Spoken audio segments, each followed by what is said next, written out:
para mahasiswa sekalian. Alhamdulillah pada kesempatan sore hari ini kita bisa melanjutkan perkuliahan kita pengantar studi Islam.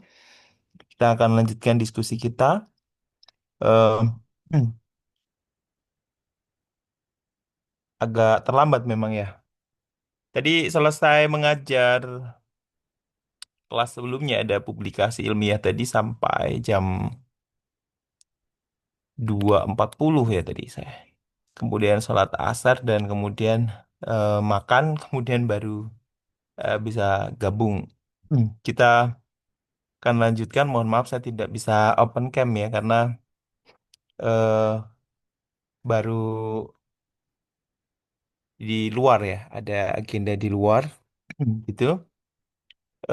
Gini teman-teman, kita akan lanjutkan diskusi kita masih tentang masalah approach pendekatan ya dalam memahami Islam, dalam pemahaman kita terhadap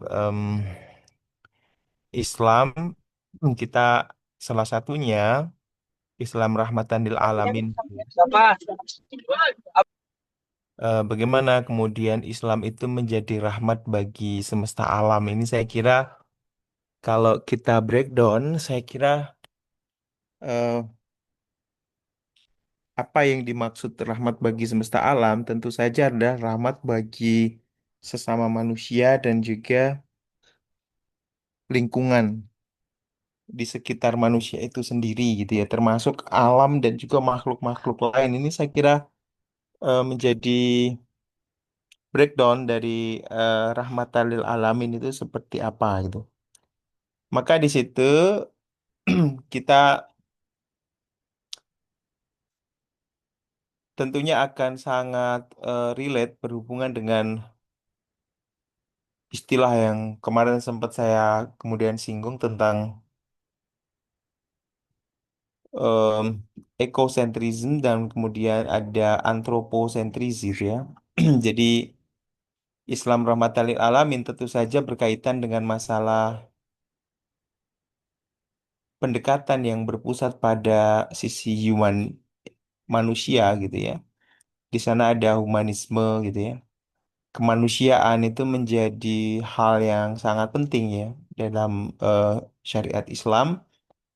Kemudian ada ekosentris di situ berpusat pada sisi ekologi ya, tempat tinggal lingkungan kita.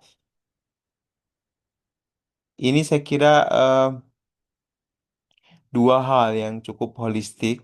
Kemudian kita bisa masukkan itu di dalam maksud di dalam Islam rahmatan lil alamin itu gitu ya. Jadi secara utuh sebetulnya agama Islam sudah turun sebagai agama rahmatan lil alamin. Hanya saja memang dalam implementasinya kemudian Islam yang belum utuh gitu sehingga menjadi rahmatan lil alamin yang belum utuh juga gitu dirasakan oleh sesama manusia dan kemudian oleh lingkungan gitu. Tetapi sejatinya Islam sendiri itu sudah secara utuh itu memberikan gambaran tentang rahmatan lil alaminnya seperti apa gitu ya.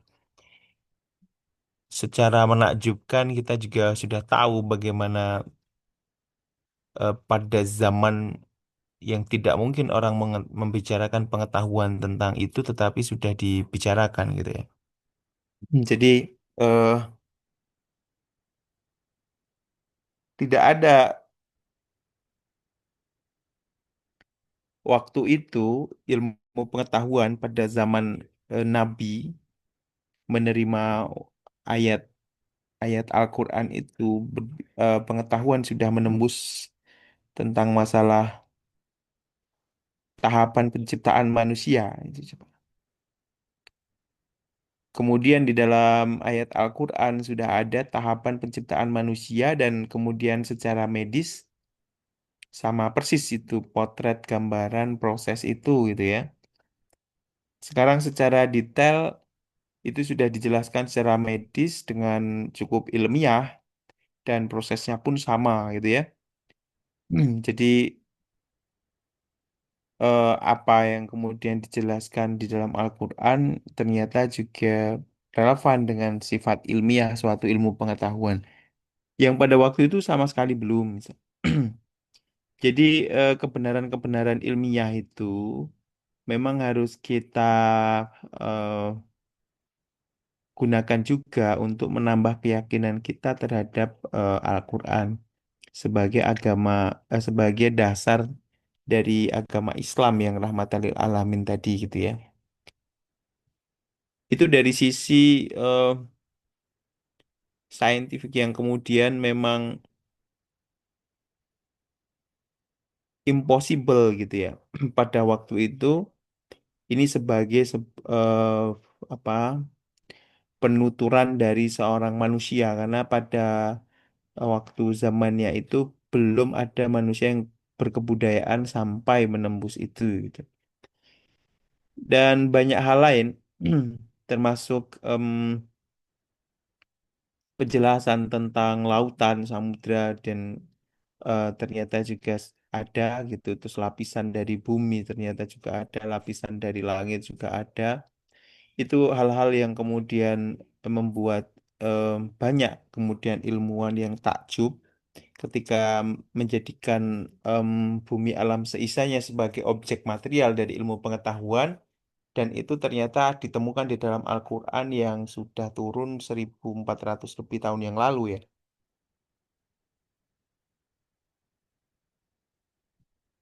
Saya kira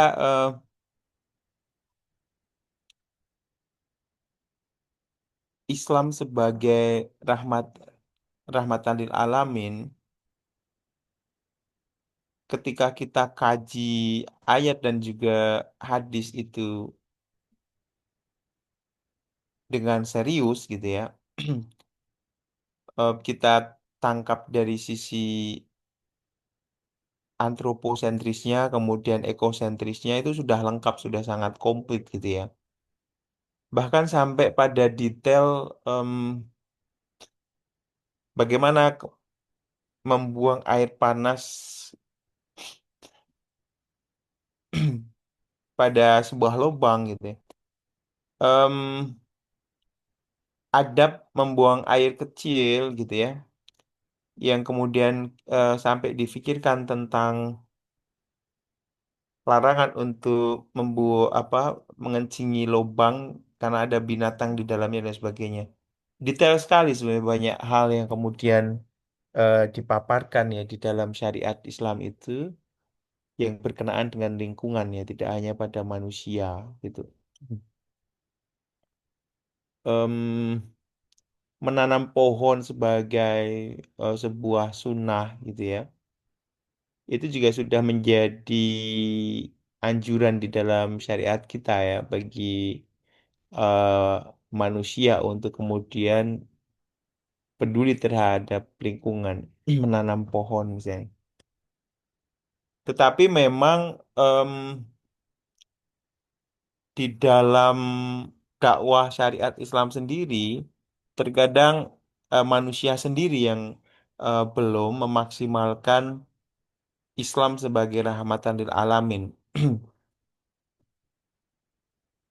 Problematika yang ada pada sisi kebudayaan manusia gitu ya, ketimpangan em, antara kepentingan kebudayaan manusia dengan keberlangsungan keberlanjutan lingkungan ini saya kira problem yang kemudian dilakukan oleh mayoritas umat Muslim juga gitu ya. Padahal Islam sudah komplit dengan Islam rahmatan lil alaminnya gitu ya. Jadi em, kita bernapas menggunakan oksigen. Oksigen dihasilkan oleh tumbuhan melalui proses fotosintesis. Tumbuhan membutuhkan karbon dioksida. Karbon dioksida adalah gas buang yang dibuang oleh manusia karena tidak dibutuhkan dan kemudian apa yang dibuang itu dibutuhkan konsumsi oleh tumbuhan gitu. Kemudian tumbuhan membuang sesuatu yang tidak dia butuhkan. Apa yang dibuang oleh tumbuhan dibutuhkan oleh manusia. Relasi antara manusia dengan tumbuhan ini luar biasa ya, luar biasa. Kemudian banyak kemudian umat Islam yang belum menyadari tentang itu sehingga semakin mendekati hari akhir justru tidak menjadikan Islam sebagai rahmatan lil alamin gitu. Sunnah menanam pohon misalnya gitu ya. Ini menjadi sesuatu yang belum tentu dilaksanakan oleh seorang muslim gitu ya. Menanam pohon ini menjadi terlupakan gitu ya. Padahal secara ekologis itu kita membutuhkan pohon itu gitu. Yang ada justru malah kita melakukan penebangan kalau dalam fenomena yang sekarang ini ya problematika berkaitan dengan ekologi gitu. Kita bisa tanyakanlah pada diri kita sekelas inilah termasuk saya gitu. Em, berapa pohon yang kemudian kita tanam untuk kita tidak egois sebagai seorang muslim terhadap lingkungan ini gitu. Dari kecil sampai sekarang, apakah kita sudah menanam pohon yang kemudian eh, bisa tumbuh besar, rindang, kemudian banyak daunnya dan menghasilkan oksigen yang kita konsumsi dari sejak lahir sampai sekarang cukup banyak gitu. Penghasil oksigen tumbuhan ini secara ilmiah ya memang seperti itu ya. Ketersediaan oksigen ini karena jasa tumbuhan. Berapa banyak itu kita telah menanam tumbuhan. Jadi kita em, mengambil tetapi tanpa melestarikan gitu ya. Mengambil manfaat dari pohon itu tanpa menanam pohon gitu. Ini adalah sisi egois kita. Gitu. Nah, kemudian eh, kita Muslim gitu, tetapi tidak lantas kemudian eh, Islam yang tidak rahmatan lil alamin. Islam sudah rahmatan lil alamin. Hanya kita saja di dalam mempraktekkan syariat Islam itu yang tidak utuh sehingga kita tidak uh, bisa menjadi Muslim yang rahmatan lil alamin gitu ya, membawa Islam rahmatan lil alamin. Coba barangkali di kelas ini satu dua atau berapa sudah menanam pohon atau bahkan bisa jadi belum gitu ya. Saya kira antara yang sudah sama belum itu banyak yang belum ya, tidak berpikiran sampai situ. Siklus ekosistem yang kemudian kita membutuhkan oksigen eh, yang dihasilkan oleh pohon gitu ya. eh, Otomatis kita harus merawat oksigen itu dengan menanam pohon. Ini saya kira menjadi hal yang terlupakan gitu ya. Em, inilah sisi Islam rahmatan lil alamin yang kita tinggalkan gitu ya. Em, saya ingat betul gitu kalau Simbah kemudian eh, orang tuanya simbah-simbah kita gitu, buyut kita itu simbah buyut kita itu eh, banyak memiliki kebiasaan menanam pohon gitu dalam hidupnya.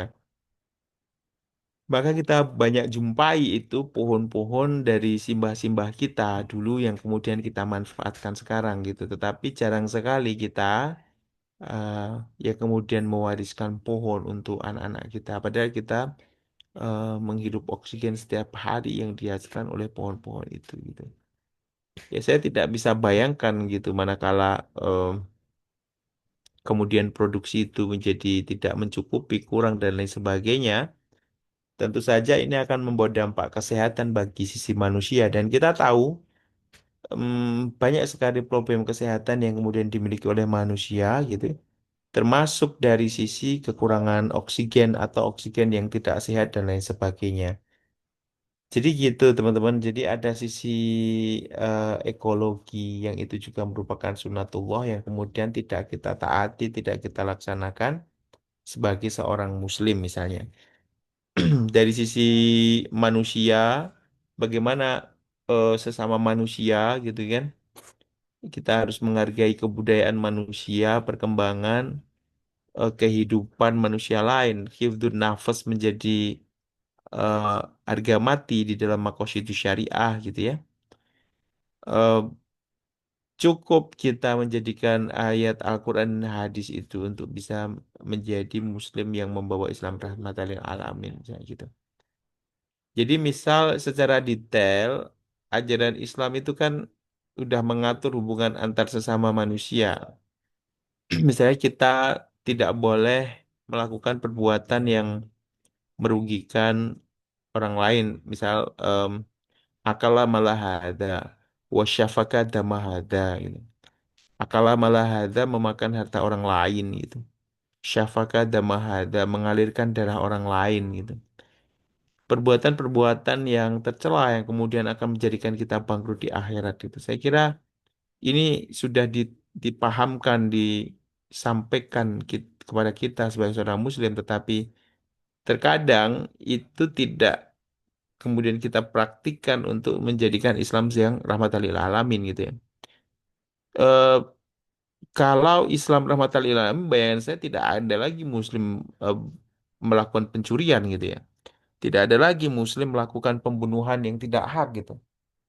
Jadi eh membunuh, mencuri itu sudah diatur dengan berbagai macam aturan yang cukup ketat gitu ya di dalam ayat maupun di dalam hadis yang sudah cukup sebetulnya membuat Islam ini benar-benar rahmatan lil alamin gitu ya.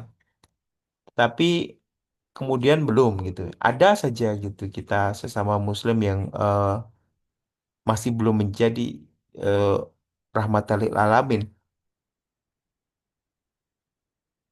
Itu permasalahannya terletak pada manusia sebagai pelaku syariat ya, bukan syariat Islam itu sendiri. Saya kira gitu teman-teman. Jadi eh,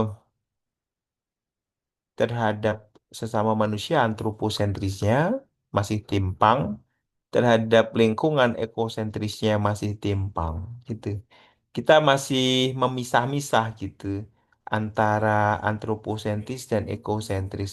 Bahkan kita pisahkan dari sisi teosentris gitu. Teosentris itu pendekatan yang mengutamakan Allah dan syariatnya. Allah sebagai pembuat syariat dan syariat yang Allah buat itu sebagai harga mati. Lah, tanpa memperdulikan apa antroposentris dan ekosentris. Padahal di dalam syariat yang dibikin itu sudah utuh di situ. Ada sisi antroposentris dan ekosentris, tetapi itu timpang dan kemudian terlupakan gitu ya. Terlupakan. Jadi ada pemahaman yang tidak utuh sebenarnya terhadap syariat Islam itu sehingga memang belum bisa menjadi rahmatan lil alamin. Saya kira ini eh, harus kita sepakati problem itu ada pada diri kita sebagai manusia, bukan ajaran Islam itu sendiri, gitu ya. Oke, next Islam rahmatan lil alamin definisi landasan. Jadi Islam yang secara harfiah berarti kedamaian, gitu ya, keselamatan, membawa misi universal sebagai rahmatan lil alamin, menjadi rahmat ya bagi seluruh alam semesta gitu.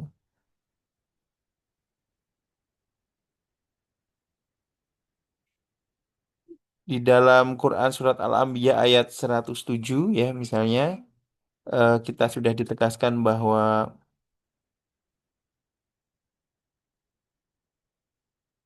wa ma arsalnaka illa rahmatal lil alamin. Kami tidak mengutus engkau kecuali sebagai rahmat bagi semesta alam.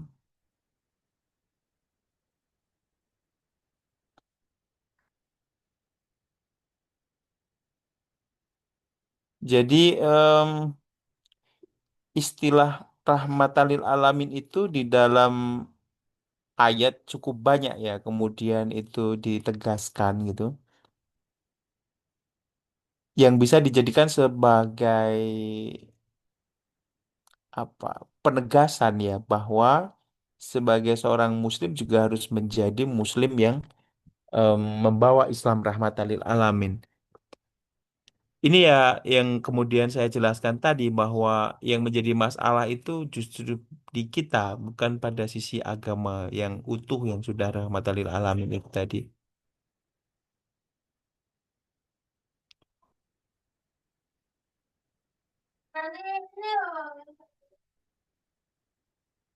Makna rahmat dalam Islam rahmatan lil alamin ya.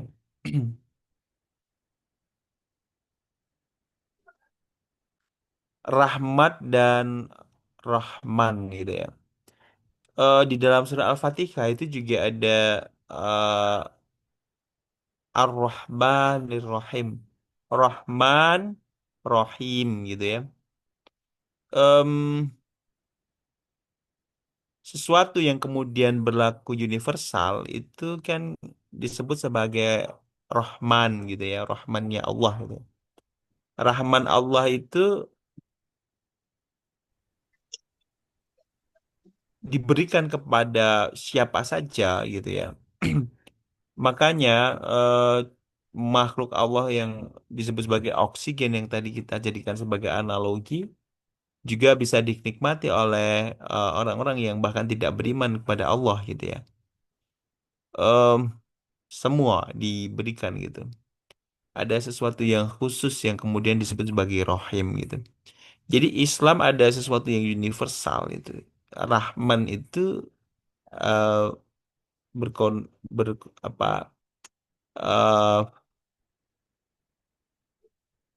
berkonotasi dengan Islam universal yang kemudian di situ seluruh makhluk Allah tanpa diskriminasi gitu kan itu mendapatkan itu semua gitu ya.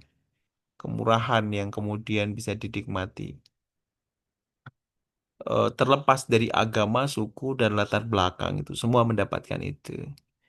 Kemudian ada rahmat rahim ya, itu khusus ya. Saya kira bagi seorang mukmin di akhirat. Rahmat ini ganjaran keimanan amal saleh gitu ya.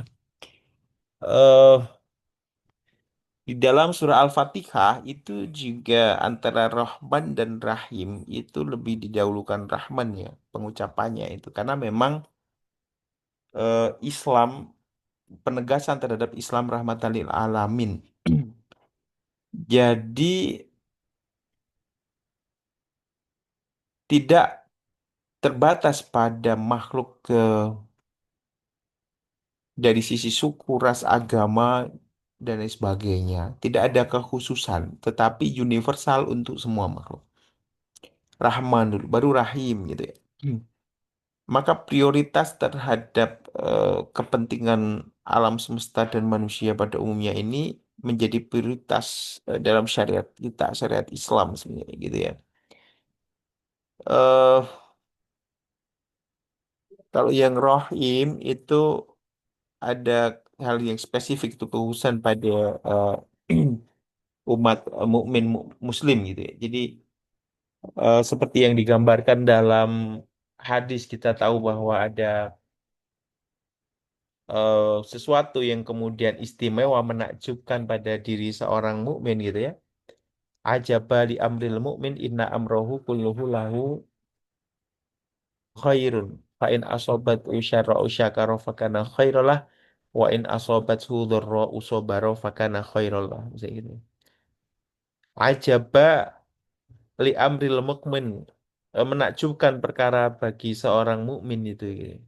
Jadi seorang mukmin itu punya sesuatu yang spesial gitu dan itu sangat menakjubkan gitu ya. Walaisa dzalika li ahadin illa lil mu'min dan itu tidak ditemui gitu ya, pada diri siapapun gitu kan. Illa lil mu'min kecuali hanya pada diri seorang mukmin gitu ya. Jadi tidak ada kemudian hal yang menakjubkan istimewa yang ada hanya pada seorang mukmin gitu ya. maka tidak akan ada penghitungan apapun gitu kan. Jadi hal yang istimewa itu akan kemudian membawa satu penghitungan amal eh, kebaikan ya bagi seorang mukmin. Dijelaskan fa'in asobathu sarra'us syakara fakana khairallah. Ketika diberikan kenikmatan, syakara mau bersyukur, fakana khairallah, maka itu dianggap sebagai sebuah kebaikan gitu ya. Jadi em, ada situasi menyenangkan yang positif yang kemudian kita ikuti dengan rasa syukur gitu ya. Itu menjadi fakana khairallah gitu. Em, makna syukur sendiri dalam konteks Islam rahmatan lil alamin itu bagaimana itu kemudian kita bisa bermanfaat untuk sesama gitu. Yang disebut sebagai kenikmatan fain asobathu sarra'u syakara, kenikmatan terus kemudian bersyukur. Kenikmatan itu nikmat harta misalnya. Maka di situ bagaimana harta kita itu bisa menjadi rahmatan lil alamin bagi sekitar, syukur lebih luas dan bagi dunia ini gitu.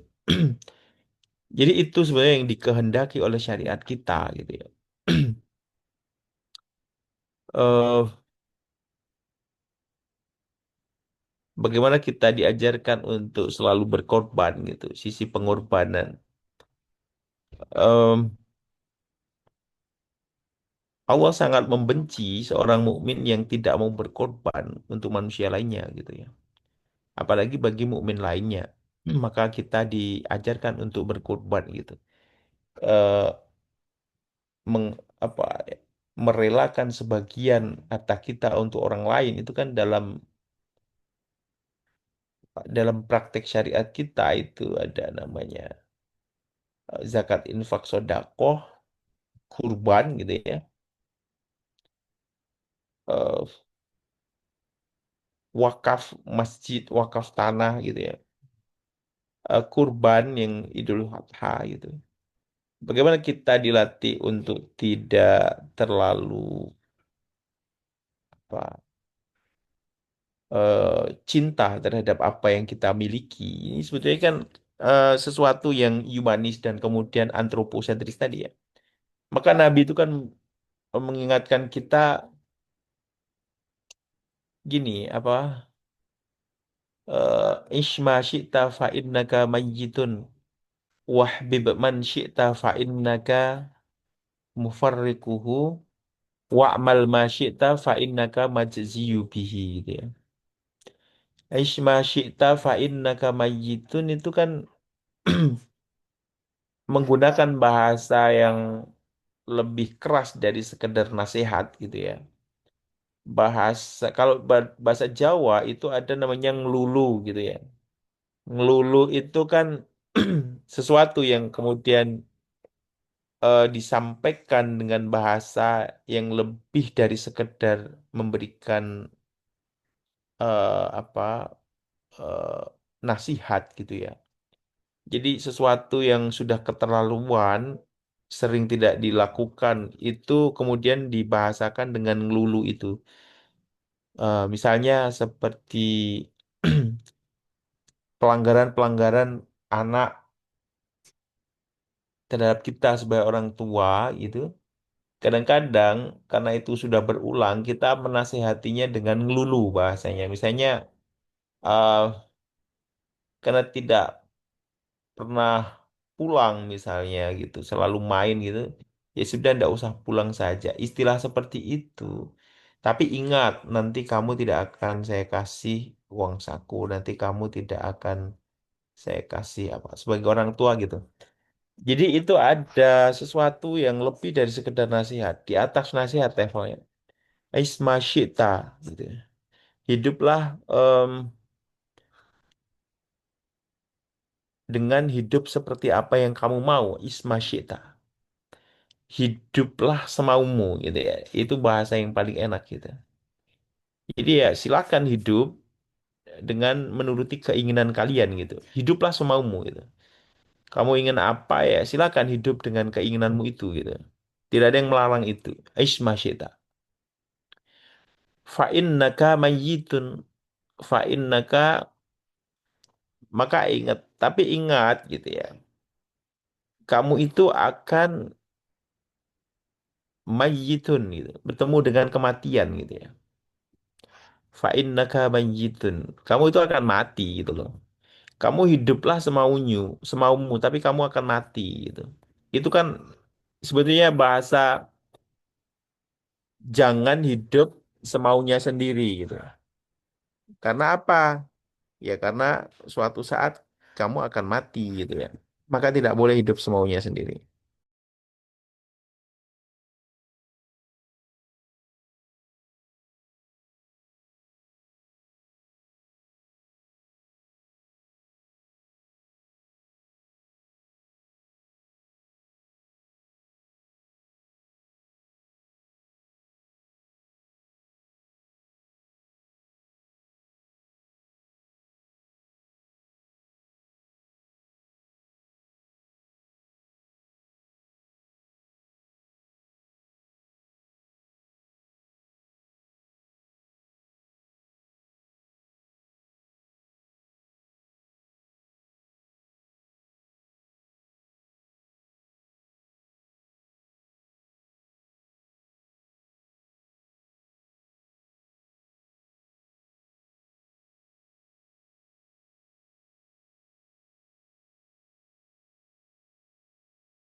Afan Ustaz tidak ada suaranya.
Ya, kita lanjutkan ya. Jadi kan pada sisi apa antroposentris gitu ya, sisi humanisme apa terhadap sesama manusia gitu. Itu kan kita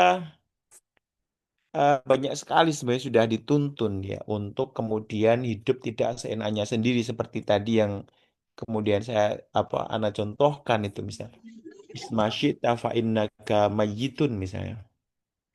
Janganlah kamu hidup semaumu kan gitu kan. Karena kamu akan mati. Itu sudah sangat komplit dan cukup kemudian kita terjemahkan hidup semau kita itu berarti ya janganlah kemudian tidak menghargai sesama, tidak menghargai lingkungan gitu ya. Dan kemudian tidak menghargai syariat gitu ya. Tidak mematuhi syariat Allah. Saya kira eh, itu sudah cukup satu kalimat itu kemudian menjadikan Islam rahmatan lil alamin yang cukup utuh sebetulnya. Hanya saja memang pada diri kita yang kemudian kurang memahami. Lah maka Islam rahmatan lil alamin perlu menjadi satu approach ya, pendekatan gitu sehingga kita itu membaca satu kalimat yang cukup singkat itu ya, bisa langsung menangkap bahwa agama kita rahmatan lil alamin dan kemudian kita harus menjadi muslim yang membawa Islam rahmatan lil alamin. Jadi gitu teman-teman. Kita baca contoh hadis satu aja sepenggal isma syita fa innaka mayyitun. Kemudian ada kata-kata wahbib man syi'ta fa innaka mufarrikuhu gitu. Kita sering kok memperjuangkan cinta kita terhadap manusia gitu ya. eh yang pertama tentu saja cinta kita pada orang tua kita, ya. Kita sering memperjuangkan itu dengan mati-matian gitu. Cinta kita pada anak kita, cinta kita pada istri suami kita, cinta kita pada kakak kerabat kita semuanya. Itu kita diminta untuk ya cintailah gitu. Siapa yang mau kamu cintai gitu. Wahbib man syi'ta fa innaka mufarrikuhu. Ingatlah kamu akan pisah. Maka di situ sebenarnya tertulis dengan jelas sebetulnya bahwa kita itu tidak boleh mencintai sesama manusia itu secara berlebihan sehingga meninggalkan apa eh, cinta kita gitu ya pada yang sejati gitu ya. Cinta kita pada kehidupan di surga besok gitu misalnya. Sampai cinta kita pada Allah gitu. Sekira ini satu omongan apa satu hadis yang kemudian bisa kita menjadikan kita sebagai muslim yang membawa Islam rahmatan lil alamin ya saya kira. Eh boleh tetapi tidak boleh berlebihan kan gitu ya. Boleh tetapi tidak boleh berlebihan gitu. Kenapa kita diingatkan seperti itu? Karena sering kita itu eh, memperjuangkan kehidupan di dunia ini mati-matian gitu. Apalagi itu berhubungan dengan orang yang kita cintai gitu ya. Lah, kebiasaan seperti inilah yang kemudian terkadang menjadikan manusia yang keras dan saling bermusuhan gitu ya. Jadi kita diminta untuk wasati gitu ya. Ya, segala sesuatu harus pada level yang biasa di tengah gitu. Wahbib man syi'ta fa innaka mufarrikuhu wa'mal ma syi'ta fa innaka majziyu bih. Wa'mal ma syi'ta silahkan kamu berbuat em, semaumu gitu ya. Fa innaka majziyu bih. Sesungguhnya kamu akan menemui balasannya gitu. Jadi eh, apa yang kita perbuat itu eh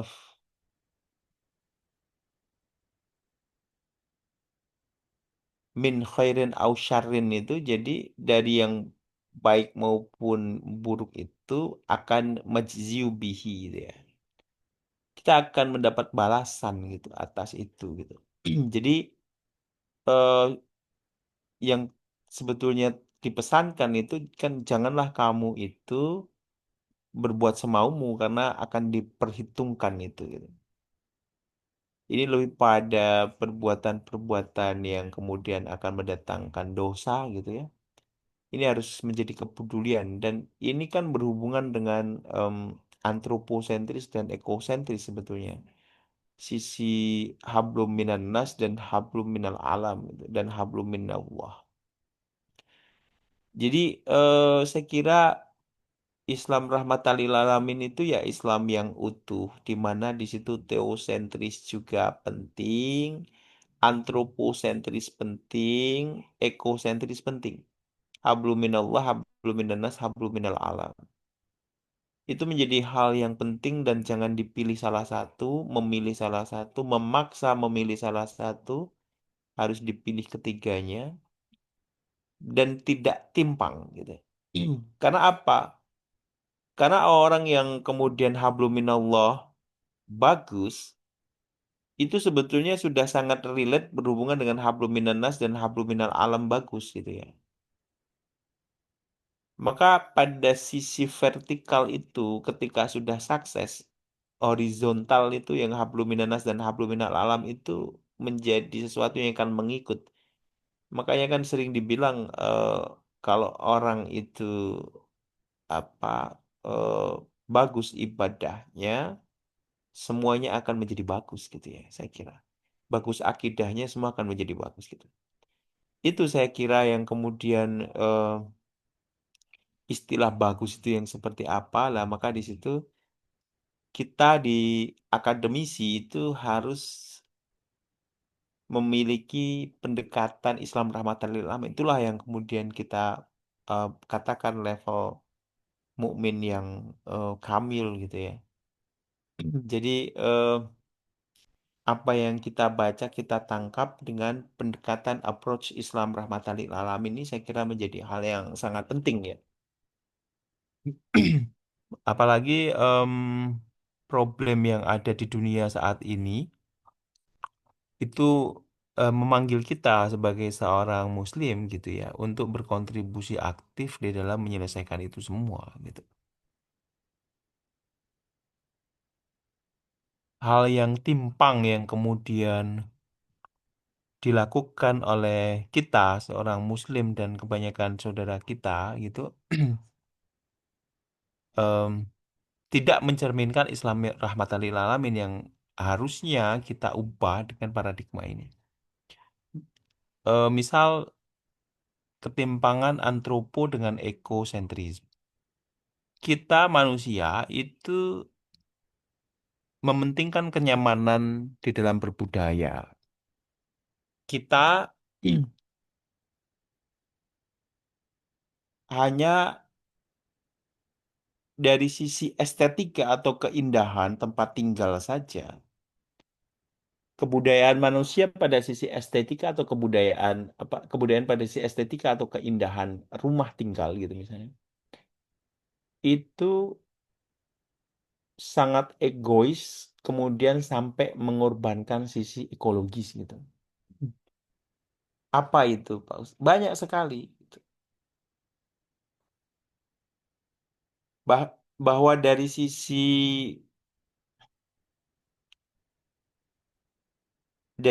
sains gitu ya, rumah kaca itu tidak ramah lingkungan gitu. Artinya kaca yang dijadikan sebagai aksesoris eksterior, desain eksterior untuk estetika keindahan, tidak ramah lingkungan itu tetap dilakukan karena demi mengutamakan kepuasan mata. Coba bayangkan itu. Estetika itu kan keindahan gitu ya. Tanpa itu bisa ditempati atau kita bisa cari alternatif lain yang tidak merusak lingkungan itu, tetapi kepuasan itu mengalahkan segalanya. Gedung berkaca di seluruh dunia ini sudah membuat remuk lapisan ozon yang kemudian membuat kita hidup di muka bumi ini misalnya. Jadi kan eh, sains lewat penelitian ilmiah udah dijelaskan gitu ya. Salah satu yang membuat bolong itu karena pantulan dari rumah-rumah kaca itu yang jika diakumulasi secara total itu sangat kuat dan kemudian membuat tata lapisan ozon itu menjadi bolong rusak gitu. Ini kan sesuatu yang kemudian sudah kita pahami gitu ya. Ada di kurikulum itu di IPA gitu ya. Dari kecil dulu itu sudah menjadi bagian dari kurikulum gitu. Hmm. Dan kita seorang muslim gitu ya. eh kita sudah sholat tekun gitu ya. Tetapi kita baru menangkap makna teosentris gitu. Mengutamakan Allah dan syariat ya. Allah sebagai pembuat syariat dan syariat. Kita abai dari sisi ekologi. Dan dengan egoisnya kita masih tinggal di lingkungan itu gitu. Ya kita itu tinggal di lingkungan tapi tidak kita rawat gitu. Jadi pahamnya kita itu itu tidak ada kaitan dengan keimanan gitu ya, ketakwaan gitu, tidak ada. Lah Islam rahmatan lil alamin itu cukup global kalau itu kita jadikan sebagai pendekatan, sehingga ketika kita berbicara dengan muslim yang kamil itu, iman orang yang beriman dan bertakwa itu kaitannya dengan masalah kepedulian lingkungan juga gitu. Sampai sana itu ketika paradigma pendekatan Islam rahmatan lil alamin itu ada gitu. Kita sudah tinggal di sini tidak kita rawat, hanya kepuasan mata, kemudian itu menghancurkan segalanya. Apakah itu masih bisa disebut sebagai seorang muslim yang kamil gitu ya? Dia dengan pengetahuan agama yang cukup kuat tetapi tanpa uh, pendekatan Islam rahmatan lil alamin yang kemudian uh, menjadi abai tentang itu. Lah inilah yang kemudian terjadi gitu. Bumi ini udah mayoritas Muslim termasuk Indonesia. Tetapi di manakah eh, Muslim yang Islam rahmatan lil alamin gitu ya? Hanya sisi keindahan mengorbankan itu. Hal lain cukup banyak gitu ya. Cukup banyak gitu. Hal lain cukup banyak. Kita itu eh, tahu bahwa eh, sampah tekstil ini menjadi masalah dunia saat ini gitu. Kebudayaan itu secara akumulasi, kebudayaan manusia berkaitan dengan lifestyle gitu. Style cara berpakaian salah satunya. Ini kemudian mendorong manusia untuk memproduksi banyak model mod- em, model apa baju gitu, modiste. Kemudian banyak sekali varian bahan gitu ya. Yang kemudian kenyamanan, kemurahan, tingkat keawetan menjadi hal yang diutamakan, tapi abai terhadap ramah lingkungan itu. Bahan baju yang tidak ramah lingkungan, dari sisi keilmiahannya itu dari perspektif ekologis gitu ya, itu sangat merusak, seperti plastik gitu. Sampah tekstil itu menjadi masalah sendiri. Manusia itu kan berkebudayaan menutupi dirinya auratnya dengan pakaian gitu.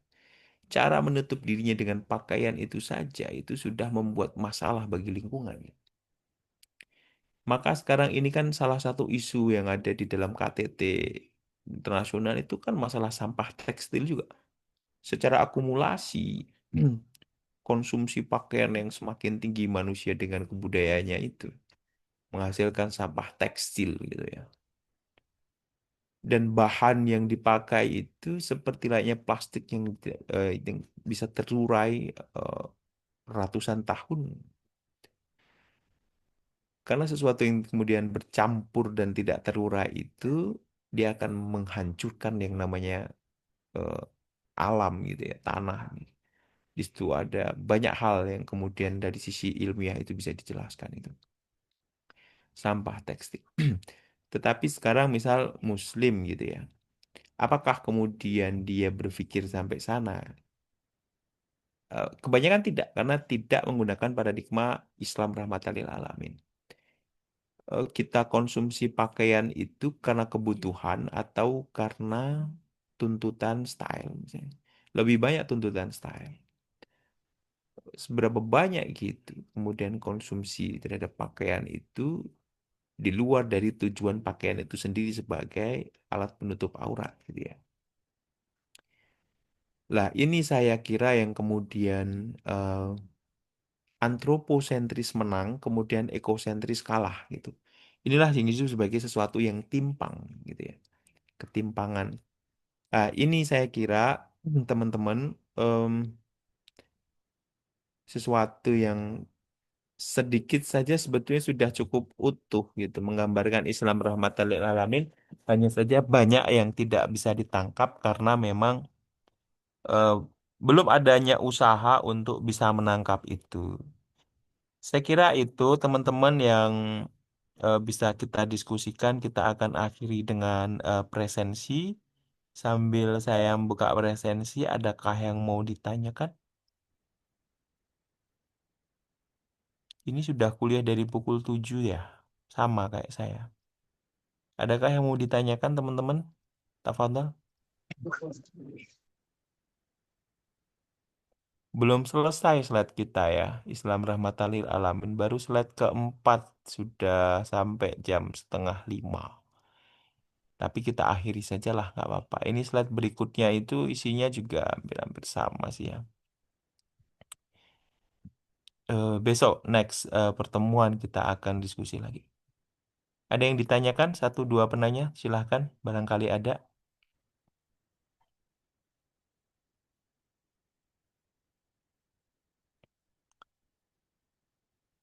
Silahkan teman-teman, barangkali ada.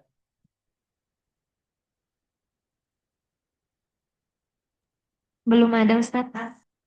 Ya, dan biar cepet juga kan selesai. Dari pukul 7, ini kuliah terakhir ya? Nah, Ustaz.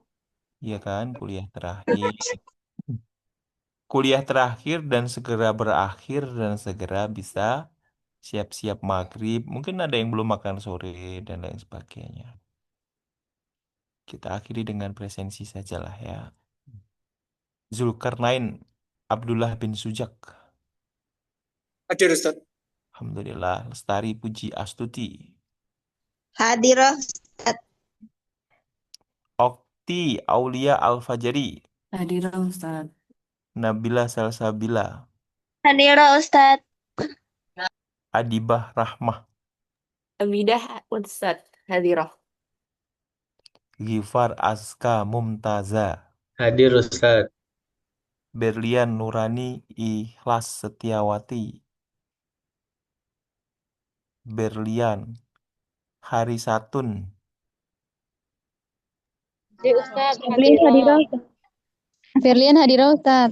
Oke, Berlian. Halaus. Zero. Harisatun. Halaus. Atikah. Hadirah Ustaz. Eka Lutfiah. Hadirah Ustaz. Siti Saidah. Hadirah Ustaz. Nuraini Wison Hasan. Hadirah Ustaz. Hadirah Ustaz. Azkia Miftahur Rizki. Azkia Hadirah Ustaz. Ahya Nurfaza. Hadirah Ustaz. M. Sepri M. Zeno. Hadir Ustaz. Fajar Yasin Gunawan. Hadir Ustaz. Sofi Auliansyah. Hadirah Ustaz. Fadia Ditafa Handayani. Sudah keluar Ustaz. Keluar ya, baik. An-Nazma Fauzan. Hadir Ustaz. S. Teguh Utami. Hadirah Ustaz. Najwa Lupita Jabir. Hadirah Ustaz. Nurul Farah. Hadirah Ustaz. Didik Supatmadi. Didik Supatmadi. Beliau izin Ustaz. Naam, izin. Imran Waila Kombi. Hadir Ustaz. Hadir. Ummu Abdurrahman Khonsa. Hadirah. Zahroh. Hadirah. Anda akan panggil sekali lagi barangkali hadir ini atas nama